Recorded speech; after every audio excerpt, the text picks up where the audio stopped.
வணக்கம். சுப்பிரமணியம் யோகாமணி சேனலுக்கு உங்களை அன்புடன் வரவேற்கிறேன். இன்றைக்கி சமையல் குறிப்பில் நம்ம பார்க்க போகிறது கையேந்தி பவன் பிளெயின் குஸ்கா எப்படி செய்கிறேன்னு பார்க்கலாம் வாங்க. அனைவருக்கும் அன்பு வணக்கம். திருமதி சுப்பிரமணியம். சமையல் குறிப்பில் இன்றைக்கி நம்ம லஞ்சுக்கு செய்ய போகிறது பிளெயின் குஸ்கா. கையேந்தி பவன்களெல்லாம் கிடைக்கும் இல்லையா, அந்த மாதிரி ஒரு நல்ல ஃப்ளேவர்ஃபுல் இது செய்ய போகிறோம். குக்கரில் ஏற்கனவே ஒரு 1.5 டேபிள் ஸ்பூன் எண்ணெய் ஊற்றிருக்கிறேன். அதோடு நல்லா 2 டீஸ்பூன் நெய்யும் ஊற்றியிருக்கேன்.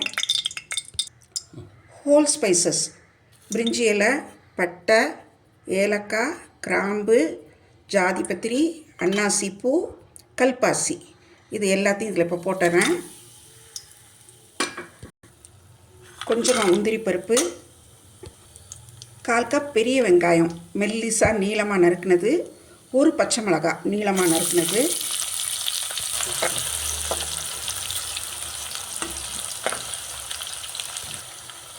வெங்காயம் நல்லா வதங்கிடுச்சு. இஞ்சி பூண்டு விழுது ஒரு டீஸ்பூன் அளவுக்கு சேர்க்குறேன்.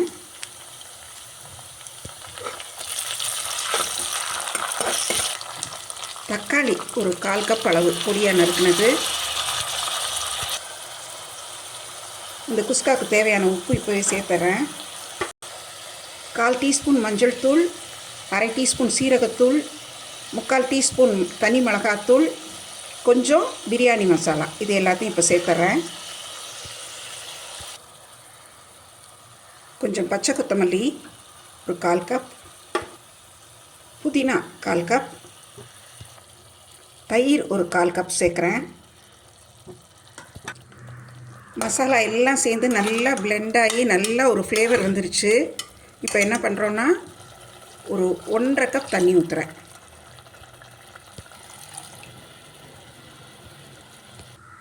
ஃபியூ ட்ராப்ஸ் லெமன் சேர்க்குறேன். லெமன் ட்ராப்ஸ் வந்து சாதம் நல்லா உதிரியாக இருக்கிறதுக்காக. எல்லாம் சேர்ந்து நல்லா கொதிக்க ஆரம்பிச்சிருச்சு. அரிசி பிரியாணி இப்போ பாஸ்மதி ரைஸ் வந்து ஒரு கப் எடுத்து ஒரு 15 மினிட்ஸ் சோக் பண்ணி வச்சு களைஞ்சிட்டு தண்ணியை நல்லா ஃபில்ட்ரு பண்ணிவிட்டு வச்சுருக்கேன். இப்போ இந்த அரிசியை இதில் சேர்த்துடலாம். சேர்த்து நல்லா இப்போ கிளறி விட்டுடலாம். நல்லா கிளறி விட்டுட்டேன். இப்போ இதில் வந்து ஒரு டீஸ்பூன் அளவு நெய் சேர்த்துட்றேன்.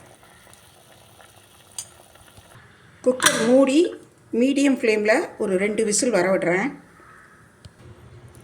குக்கரில் 3 சவுண்டு வர வச்சு அடுப்பு ஆஃப் பண்ணிவிட்டு ப்ரெஷர் எல்லாம் ரிலீஸ் ஆகிடுச்சு. இப்போ ஓப்பன் பண்ணி பார்க்கலாம். மீன்வைல் நம்மளுடைய யோகாமணி சேனல் பார்த்துட்ருக்குறவங்க இது வரைக்கும் சப்ஸ்கிரைப் பண்ணலைன்னா சப்ஸ்கிரைப் பண்ணிக்கோங்க. வீடியோஸ் லைக் பண்ணுங்கள், ஷேர் பண்ணுங்கள். நல்லாவே வெந்திருக்குது. கிளறி விடலாம். நல்லா உதிரியான ஃப்ளேவர்ஃபுல் நமக்கு கையேந்தி பவனில் கிடைக்கிற பிளெயின் குஸ்கா ரெடி ஆகிடுச்சு. இதுக்கு வந்து தொட்டுக்கிறதுக்கு வந்து நம்ம ஒரு ஒயிட் குருமா வச்சு சாப்பிட்லாம், ரைத்தா வச்சுக்கலாம், சிப்ஸ் வச்சுக்கலாம், நல்லாயிருக்கும். இப்போ எடுத்து நம்ம பரிமாறிடலாம். சூப்பரான கையேந்தி பவன் பிளெயின் குஸ்கா ரெடி ஆகிடுச்சு.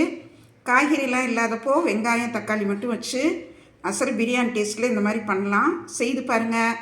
இந்த வீடியோவை லைக் பண்ணுங்கள், ஷேர் பண்ணுங்கள், எங்கள் யோகாமணி சேனலுக்கு சப்ஸ்கிரைப் பண்ணுங்கள். நன்றி, வணக்கம்.